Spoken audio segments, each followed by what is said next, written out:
Olá, queridos alunos, sejam todos bem-vindos.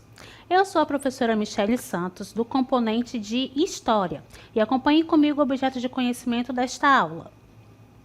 Aula 36, objeto de conhecimento, resistências indígenas, invasões e expansão na América Portuguesa. E o detalhamento, resistências indígenas, invasões e expansão na América Portuguesa. A distribuição territorial da população brasileira em diferentes épocas. Vamos à nossa aula?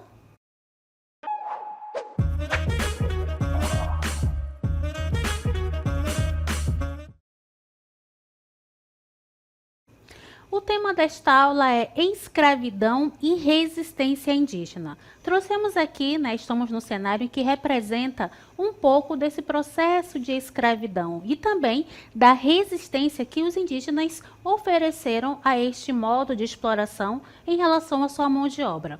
Então, quais são as causas para essa escravidão indígena, Elas estão ligadas principalmente ao propósito dos portugueses em colonizar o Brasil. Ao contrário do que houve na América do Norte, os colonizadores portugueses aqui no Brasil não deixaram seus reinos para morar aqui. Ao contrário, eles vinham apenas para explorar as riquezas do Brasil. E nesse momento, a única mão de obra disponível era a do indígena. No entanto, o trabalho escravo e em grande escala não era comum para os indígenas. Então, houve alta taxa de mortalidade dos indígenas em virtude das doenças propagadas pelos europeus. Várias tribos foram dizimadas por conta do conflito com os portugueses ao recusarem o trabalho escravo. Então, observem aí nesse contexto que nós temos a exploração da mão de obra desse indígena, porém, houve uma grande mortandade desse grupo de pessoas, uma vez que eles não estavam acostumados com um sistema de trabalho exaustivo. E esses indígenas também ofereceram resistência. Vamos lá. Resistência indígena. Muitos indígenas fugiram para o interior do Brasil, evitando ser escravizados. Ora, eles não tinham a prática de trabalhar exaustivamente. Eles trabalhavam apenas pela sua subsistência. Então, eles não eram acostumados a um trabalho em grande quantidade.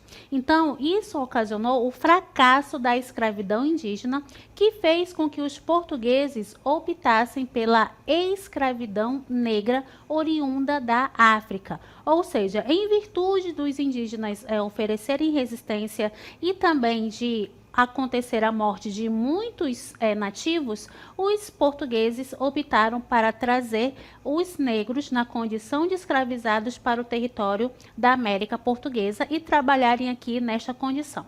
Então, vamos acompanhar quais eram as formas de resistência indígena.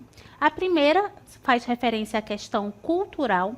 Os indígenas não estavam acostumados com uma rotina de trabalho que visasse a produção de excedentes e o trabalho agrícola era realizado pelas mulheres. Os homens ficavam a cargo do trabalho em relação à caça, à pesca e também à proteção das aldeias indígenas. Certo? Em relação à questão demográfica, vamos verificar que a população indígena do litoral foi reduzida drasticamente após o contato com os europeus.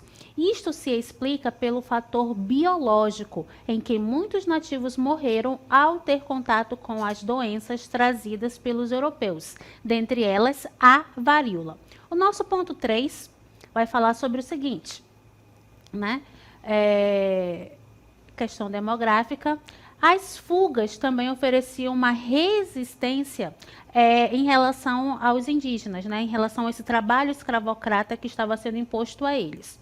Os indígenas que possuíam amplo conhecimento do território conseguiam fugir e dificilmente eram recapturados, visto que eles conheciam bem o ambiente, certo? E também a figura dos jesuítas. A pressão dos jesuítas para que a coroa portuguesa proibisse a escravização indígena, resultou em leis que determinaram a proibição da escravização indígena em 1570, 1587 e 1595 e também 1609. Todas essas leis, elas defendiam que somente em caso de guerra justa é que os indígenas poderiam ser escravizados. Ou seja, havia a possibilidade de escravizar os indígenas se eles oferecessem resistência ao processo de aculturação, ao processo de catequese. Então, nesse contexto, haveria a possibilidade desse indígena ser escravizado, certo? Então, nós trouxemos agora uma animação para vocês, em que vocês verificarão como é que poderia ser essas formas de resistência indígena. Acompanhem comigo. Muito antes da chegada dos europeus, os povos indígenas já habitavam estas terras. Mas quando os colonizadores chegaram, eles resistiram bravamente para proteger sua cultura e seu modo de vida. No século XVI, os portugueses chegaram ao Brasil, querendo explorar as riquezas da terra e escravizar os povos indígenas. Mas os indígenas não aceitaram isso sem lutar. A resistência indígena aconteceu de muitas formas, com lutas armadas, fugas para o interior das matas e até alianças com outros grupos que também resistiam, como os quilombolas. Líderes como o Cunhambebe dos Tupinambás e a Juricaba dos Manauós foram grandes guerreiros que lutaram contra os portugueses para defender suas terras. Mesmo séculos depois, os povos indígenas continuam resistindo, lutando por seus direitos e pela preservação de suas terras e cultura. A resistência indígena nunca acabou, e conhecer essa história é um passo importante para respeitar e valorizar os povos que sempre estiveram aqui.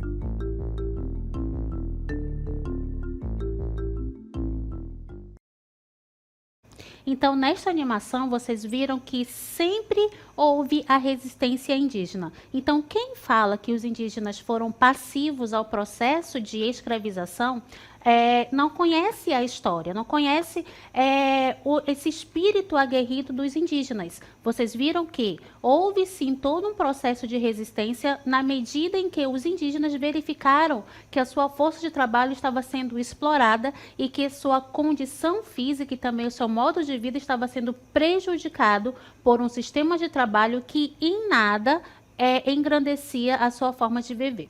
Então, nesse contexto também, vamos verificar as invasões e a expansão na América Portuguesa. Então, qual é o contexto? Temos a questão do Tratado de Tordesilhas, que ocorreu, a assinatura desse acordo aconteceu em 1494 e foi assinado entre os reinos de Portugal e Castela, que é justamente a Espanha, que dividia a exploração das terras encontradas no sul do Atlântico Sul. Então, observem aqui no mapa, nós temos essa linha imaginária em vermelho, que demonstra justamente o Tratado de Tordesilhas, em que as terras recém-encontradas, elas foram divididas entre Portugal e Castela, vulgo a Espanha. Certo? Então, este acordo é assinado com a finalidade de evitar uma guerra na Península Ibérica. Professor, o que é Península Ibérica? Era a região do território europeu, fica mais ou menos nessa parte aqui, mais ou menos, em que estavam localizados os reinos de Portugal e da Espanha, certo? Então, por isso que é Península Ibérica. Em contrapartida, outras nações europeias, como a Inglaterra, a França e a Holanda, entraram tardiamente no contexto das grandes navegações, mas mesmo assim, mesmo em desvantagem, vão questionar o acordo e desafiar o papado, visto que o Tratado de Tordesilhas ele foi assinado, ele teve ali o aval da Igreja Católica, certo? Dentre esses territórios que invadiram o território brasileiro, nós temos justamente a França. Acompanhem comigo, neste momento, as invasões francesas no Brasil colonial. Em que contexto isto vai acontecer? Nós temos as relações amistosas entre povos indígenas e franceses. Por que que isso vai acontecer, né? Como é que acontece essa aliança com os indígenas? Através da Confederação dos Tamoios, e o objetivo era derrotar os colonizadores portugueses, visto que esses colonizadores estavam impondo uma mão de obra forçada aos indígenas, sendo que esse tipo de mão de obra não era um costume para os povos indígenas que viviam para sua subsistência e não para angariar fundos, angariar vantagens comerciais com a sua prática trabalhista e comercial, certo? Então, vamos verificar a primeira invasão francesa, que ocorre entre 1555 e 1567. Neste momento, nós vamos ver a liderança de Nicolau Durand de Villeneuve. Ele vai invadir a Baía de Guanabara, que atualmente abriga a cidade do Rio de Janeiro. Temos a fundação da França Antártica nessa região, com influência protestante. Professora, por que influência protestante? Porque neste momento a França estava vivendo uma perseguição religiosa, então os protestantes viram na França Antártica uma possibilidade de estabelecer uma colonização em que eles seriam livres para praticar a sua religião. Em 1567, vamos verificar também que os franceses foram expulsos pelos portugueses sob a liderança de Estácio de Sá. Ok? Depois dessa expulsão, há a segunda invasão, entre 1612 e 1615, liderada por Daniel de Latouche, senhor de Revardiere, fundador da cidade de São Luís, no Maranhão. O objetivo era colonizar e explorar a região. Em 1615, são expulsos pelas tropas portuguesas lideradas por Jerônimo de Albuquerque.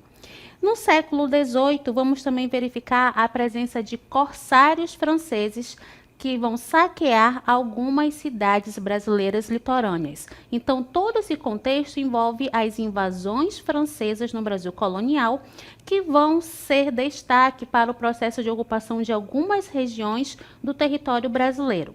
Agora, acompanhem comigo as invasões holandesas na América Portuguesa.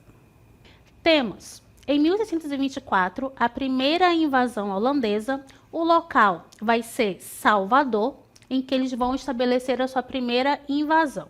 O motivo: proibição do acesso holandês ao açúcar brasileiro após a União Ibérica, entre 1580 e 1640. Mas, de fato, o que foi a União Ibérica?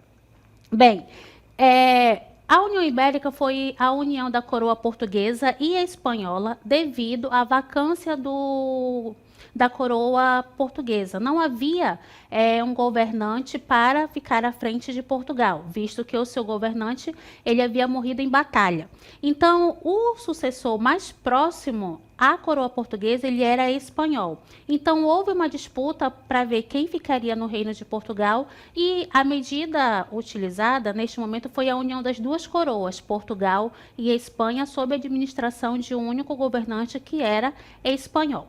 Nesse contexto, todos os inimigos da Espanha automaticamente ficaram inimigos de Portugal. E dentre eles havia a Holanda. A Holanda, ela era parceira comercial dos portugueses, porém inimiga dos espanhóis. Nós temos o impacto na produção açucareira, certo? Por quê? Porque os holandeses eram quem fazia a intermediação desse produto da colônia brasileira para a Europa. Então, quando os holandeses ficaram proibidos de estabelecer esse comércio, houve um impacto nessa produção.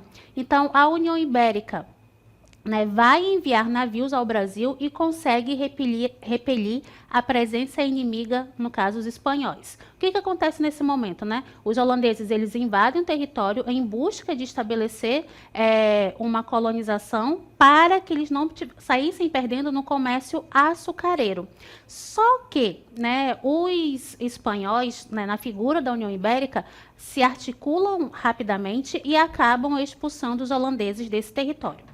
A ocupação holandesa na América Portuguesa né, nós temos aí uma segunda invasão em 1630 e acontece em Pernambuco. Vocês estão acompanhando aqui a imagem de Maurício de Nassau, que é justamente um dos grandes representantes que vai fazer com que essa ocupação holandesa, ela de fato dê certo. Continuando.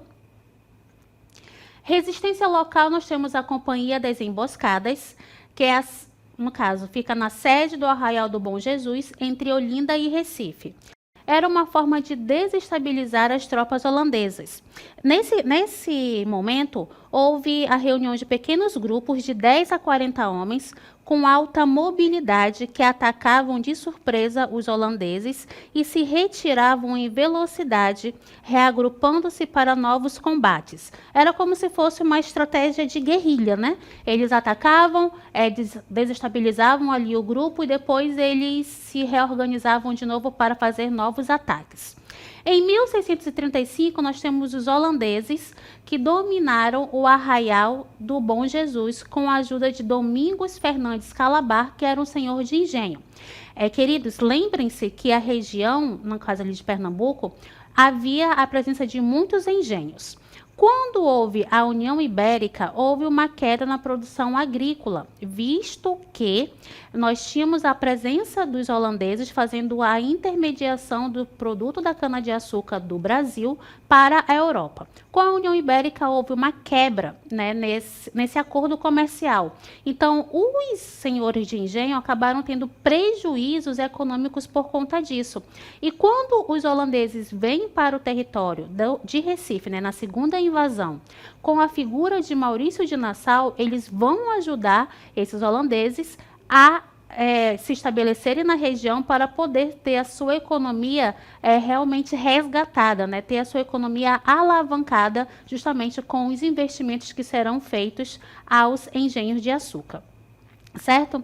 A ocupação holandesa na América Portuguesa com Maurício de Nassau ocorre em 1637 com a consolidação da conquista holandesa em Pernambuco, com a chegada de João Maurício de Nassau. Sua política era manter relações amistosas entre a administração holandesa e a população local. Ele vai incentivar, através de empréstimos, a reestruturação dos engenhos de açúcar do Nordeste, ajudando ali os senhores feudais a ter uma estabilidade econômica. Ele também vai introduzir inovações com relação à fabricação de açúcar. Vai modernizar a cidade de Recife, construindo diques, canais, palácios, pontes e jardins, como vocês podem observar nessa imagem que nós temos aqui, a ponte Maurício de Nassau, na cidade de Recife. Ele também vai determinar a construção em Recife de um observatório astronômico, um jardim botânico, um museu natural e um zoológico. Observem que a visão de Maurício de Nassau ela era bem diferente de todo o processo colonizador dos portugueses. Ele veio para cá na intenção de modernizar a cidade, visto que ele estava inserido numa sociedade em que as artes, a cultura, a sociedade, vamos dizer assim, estavam sempre em primeiro lugar. O bem-estar social deveria ser levado em consideração. E ele vai trazer essas inovações para a cidade de Recife, certo? Então, só que claro que isso não vai agradar aos holandeses. Mas por que, professora? Porque no caso assim, os proventos que deveriam ir para a Holanda, eles vão diminuir, porque Maurício de Nassau vai começar a investir nessas obras. E claro que isso gera custos financeiros. E claro que vai reduzir a parte que era levada para a Holanda. E os holandeses não vão gostar muito dessa ideia. Então, por conta disso, né, os portugueses também vão começar a querer expulsar os holandeses do território. E isso ocorre em 1654, após muitas guerras e conflitos, finalmente os colonos portugueses, apoiados por militares de Portugal e Inglaterra, conseguiram expulsar definitivamente os holandeses do território brasileiro e retomar o controle do Nordeste brasileiro. Então, vimos aqui a questão da presença dos holandeses. Agora, vamos verificar os ingleses. Como é que ocorre a invasão inglesa no território brasileiro?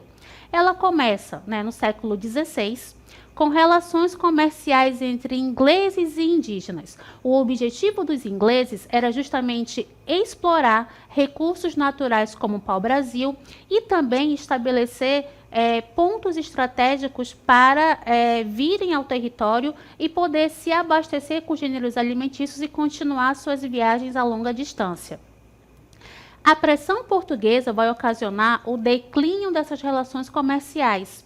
Isso vai aumentar as atividades de pirataria e corsários ingleses no litoral brasileiro. Essas práticas comerciais constituíram importantes elementos na expansão ultramarina inglesa. Ou seja, na expansão ultramar, eles queriam restabelecer novas rotas comerciais. As colônias portuguesas se caracterizaram como um alvo potencial, mas também como ponto de apoio para os ingleses nos séculos XVI e XVII. Observem aqui nesse mapa que nós temos aqui um retrato das invasões inglesas. Então, onde tem a bandeira da coroa britânica, eram locais em que foram estabelecidas invasões inglesas. Temos a presença deles em Recife, na Bahia e também em Santos, em São Paulo.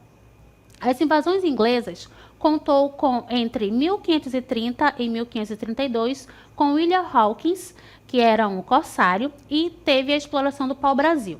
Já em 1587, temos Robert Winthrop, que vai atacar a cidade de Salvador, saquear e destruir plantações. Observem que nós temos aí dois termos, né? Corsário e pirata. Qual é a diferença dos dois?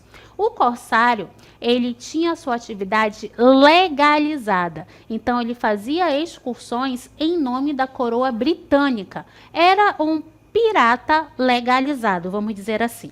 Já Robert Winton, né, que era pirata, tinha suas atividades ilegais. Praticavam o saque e destruía plantações em busca de ter uma riqueza imediata. Assim também como a nossa próxima invasão inglesa, em 1591, com Thomas Cavendish, que era pirata, que vai saquear a cidade de Santos. E em 1595, James Lancaster e John Venner, que vão ser piratas, e vai atacar, né, o forte de Olinda e invadiram Recife. Então, essas são as experiências justamente da invasão inglesa ao território brasileiro. Vimos a questão dessas invasões e agora vamos observar como ocorreu a distribuição territorial da população em diferentes épocas do Brasil. Então, no século XVI, melhor dizendo, temos a presença, né, da concentração da população justamente na área litorânea. Observem aqui, ó, nós temos aqui a presença no litoral. Onde tem essas bolinhas brancas, né, nós temos aí a presença de vilas. Então, no século XVI, nós temos o estabelecimento de vilas no litoral do território brasileiro.